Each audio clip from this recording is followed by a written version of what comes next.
저는 현재 전남 진도군에 거주하고 있으며 올해 40이 된 남성입니다. 이 일은 저와 어릴 적부터 알고 지낸 고향 후배에게 있었던 사건이고, 육지와 다르게 바다에서 일어나는 일들은 생각보다 무서운 것이 많다는 걸 알게 된 일입니다. 일단 저의 직업은 오징어 배를 타는 10년차 선원이며, 이 일을 하기까지 저의 인생은 그 누구보다 파란만장한 삶이었죠.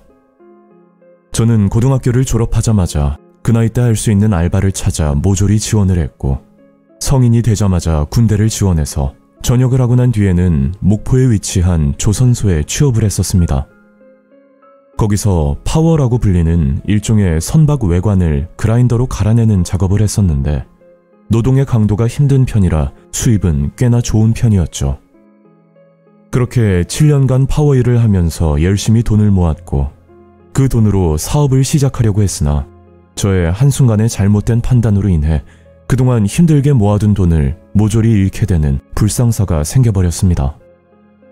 그 당시 그 돈은 저의 전 재산이자 지금까지 제 몸을 갈아서 모은 피 같은 돈이라 더욱 절망할 수밖에 없었고, 지금은 말하기 부끄럽지만 불면증은 물론 우울증까지 생길 만큼 고통스러운 생활을 하면서 늘 술만 마시고 지내고 있었죠.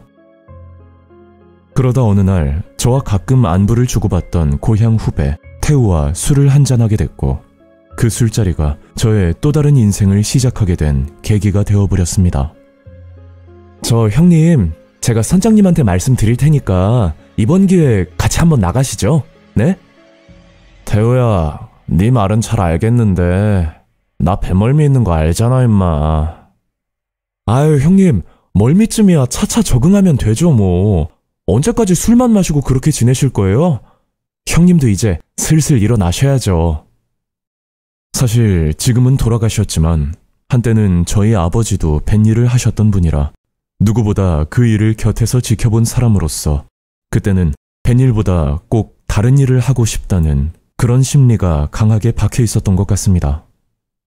하지만 태우의 말도 틀린 게 없고, 현재 저의 입장이 물불 가릴 처지가 아니다 보니 결국 제 나이 30살이 되던 해 태우를 따라 오징어 배를 타게 되었죠. 나름 힘든 일을 해봤다고 자부하면서 자신있게 뱃일에 도전을 했지만, 이 일은 결코 만만하게 볼 수 없는 극심한 육체적 노동이었습니다. 그래도 친한 고향 후배 덕분에 몸은 고되지만 마음만큼은 편하게 일을 할 수가 있었죠.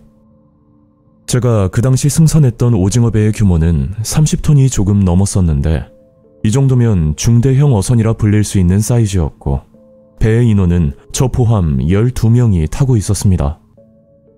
여기서 한 가지 말씀드릴 부분이 있는데, 한국인으로 뱃일을 하기 위해서는 해기사 자격증이라는 게 필요한데, 그 이유가 인건비를 절감하기 위해서 외국인 선원을 환영하는 추세인데다 굳이 인건비가 비싼 한국인은 해기사 자격증이라도 있는 사람을 채용하는 게 더 낫다는 이론이었죠. 저는 다행히도 태우를 통해서 들어간 케이스라 딱히 불이익은 없었지만, 저를 제외한 다른 한국인 선원 몇 명은 꽤나 준비를 많이 한 뒤 배를 탔다는 이야기를 들었습니다. 그래서 그런지 12명의 인원 중 한국인은 고작 5명, 그리고 나머지 7명은 외국인 선원으로 이루어져 있었고, 이 일의 시발점은 제가 뱃일을 본격적으로 시작한 지 2년차가 되었을 때 벌어졌습니다. 저희는 배를 한 번 타고 나가면 기본적으로 3일에서 4일간 조업을 하는 편인데, 그 기간 중 가장 몸이 힘들고 고된 시점이 바로 조업 마지막 날이라 볼 수 있었죠. 그래서 선원들 사이에서도 특히 마지막 날은 서로 신경이 날카로워져 있어 웬만해선 서로 피해를 주지 않으려고 작업에만 몰두를 하는 편입니다. 그런데 그날 제 고향 후배 태우가 갑자기 배가 아프다며 외국인 선원 한 명에게 잠시 작업을 부탁하고 화장실을 갔었는데, 시간이 30분이 지나도 도대체 뭘 하고 있는지 태우가 화장실에서 돌아오질 않았었죠. 하필 그때 그물을 올리는 작업을 해야 돼서 한창 일손이 빠듯한 타이밍이었는데 태우가 자리에 없다 보니 그 한 명 몫을 또 다른 누군가가 해야 하는 그런 불편한 상황이 생겨버렸습니다. 안 그래도 선원들이 피곤하고 예민한 상태인데 태우가 빨리 돌아오질 않으니 같이 일하는 선원들의 불만 섞인 목소리가 나오기 시작했고, 특히 베트남에서 온 외국인 노동자 하나가 굉장히 기분 나쁜 티를 내면서 오징어를 발로 걷어차기까지 했었죠.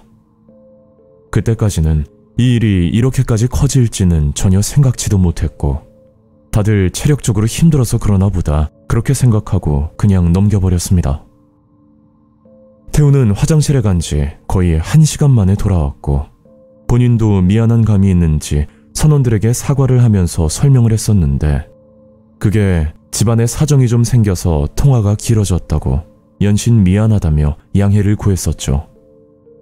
그 말을 듣고 한국인 선원들은 그러려니 하고 넘어갔었지만 문제는 한 외국인 선원의 반응이었는데 외국인 선원 중 하나가 태우를 계속 주시하면서 마치 태우를 벼르고 있다는 그런 섬뜩한 느낌을 받았습니다. 그렇게 우여곡절 끝에 조업 마지막 날 작업을 끝마치고 잠시 쪽잠을 자려고 다들 자리를 잡고 쉬고 있었는데 태우가 급히 전화를 해야 한다며 화장실에 다녀온다고 말을 했고 저도 그때는 너무 피곤하고 힘들어서 대꾸도 못한 걸로 기억이 납니다. 그리고 태우가 화장실에 간 지 대략 5분쯤 지났을 때 외국인 선원 2명이 뭔가 재밌는 이야기를 하면서 웃고 있었는데 저는 그 모습이 좀 낯설게만 느껴지더라고요. 뱃일을 안 해보신 분들은 모르시겠지만 쪽잠을 자는 황금 같은 시간에 저렇게 농담을 한다는 게 너무나 드문 일이었고 거의 대부분은 체력적으로 녹초가 돼서 휴식을 취하는 게 가장 보통적인 모습이라 볼 수 있었죠. 그래도 그 시간에 농담을 하던 휴식을 취하던 어쨌든 본인 마음이니 저는 더 이상 신경을 쓰지 않고 휴식을 취하고 있었는데 화장실을 다녀온다던 태우가 한참 동안 돌아오질 않았고 저는 통화가 길어지나 보다 생각했었습니다. 그렇게 태우를 기다리면서 잠시 눈을 붙이고 나니 벌써 항구에 도착을 했었고 잡은 오징어를 위판장으로 옮겨야 하는 작업이 남아 있었는데 그때까지도 태우는 돌아오질 않았고 저는 뭔가 이상한 낌새 화장실로 가봤더니 불길하게도 태우의 모습은 보이질 않았죠. 그걸 알고 곧장 선장님께 자초지종을 말씀드렸는데 선장님은 제 얘기를 듣고 이렇게 말씀을 하셨습니다. 그게 말이야. 아까 자네가 자고 있어서 잘 몰랐나 본데. 글쎄, 태우가 급한 일이 있다고 하길래 중간에 다른 배로 갈아타고 먼저 돌아갔었어. 그 당시 그 말을 듣고 태우 집안에 무슨 일이 있는 건지 너무 걱정이 됐고 저는 작업을 끝내자마자 곧장 태우 집으로 찾아갈 생각만 하고 있었죠. 그렇게 그날 오후 옷을 갈아입고 태우네로 찾아갔었는데 태우 어머님이 저를 반기면서 물어보셨습니다. 어떻게 혼자 왔어? 우리 태우는 아직도 일하는 거야? 그 순간 들었던 생각이 태우가 집에 말하기 힘든 껄끄러운 사정이 있을 거란 판단에 저는 태우 입장을 고려해서 작업이 조금 남아있다고 말을 둘러대고 조용히 집으로 돌아갔었죠. 하지만 태우의 연락을 아무리 기다려봐도 끝내 감감무소식이었고 너무 답답한 나머지 선장님께 연락을 다시 한번 드리게 되었습니다. 선장님, 혹시 태우랑 연락되세요? 태우. 나도 그 일에 대해서 자네한테 할 말이 좀 있는데 혹시 시간 되면 나랑 소주 한잔 할까? 선장님은 갑자기 제게 술을 한잔 하자며 제안을 했고 저는 영문도 모른 채 선장님을 만나게 되었죠.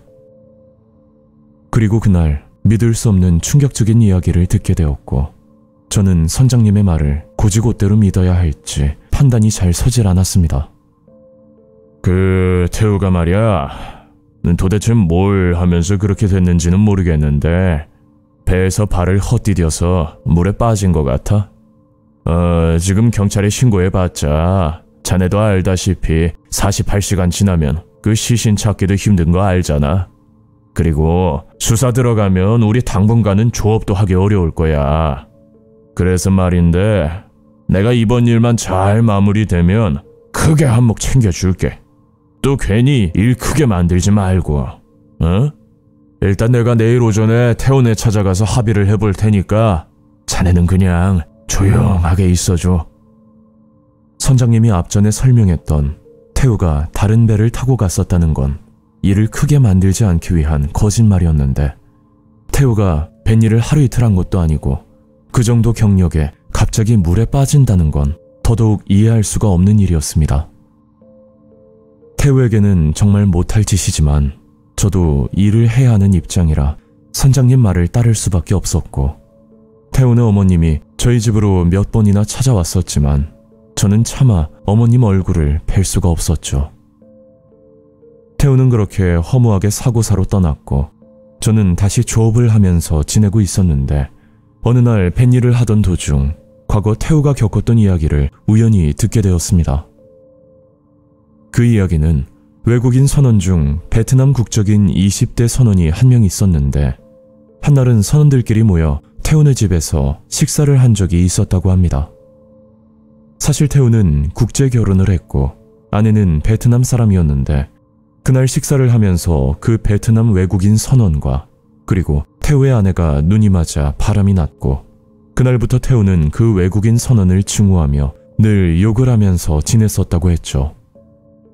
또 사건이 있었던 그날 태우가 화장실에 가면서 작업을 떠넘겼던 사람도 그 문제의 외국인 선원이었고, 이런 일이 자주 발생하다 보니 다른 선원들이 보기에 일부러 핑계를 만들어서 외국인 선원을 괴롭히려는 마음이 커 보였다고 합니다.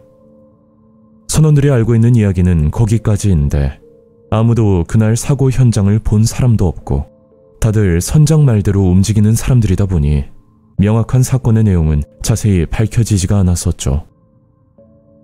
제 개인적인 생각으로는 태우와 외국인 선원 둘 사이의 트러블 때문에 그날 몸싸움을 하다가 물에 빠진 거라 생각이 드는데, 이런 일이 단순 실종사고로 이렇게 처리된다는 것 자체가 정말 무섭고 충격적이었습니다. 만약 제가 선장의 말을 듣지 않고 차라리 그냥 신고를 했었다면 태우의 시신이라도 찾을 수 있었을까요? 저는 아직까지 이 사건을 숨긴 그날의 죄책감 때문에 태우에게 너무 죄스럽고 미안하기만 할 뿐입니다.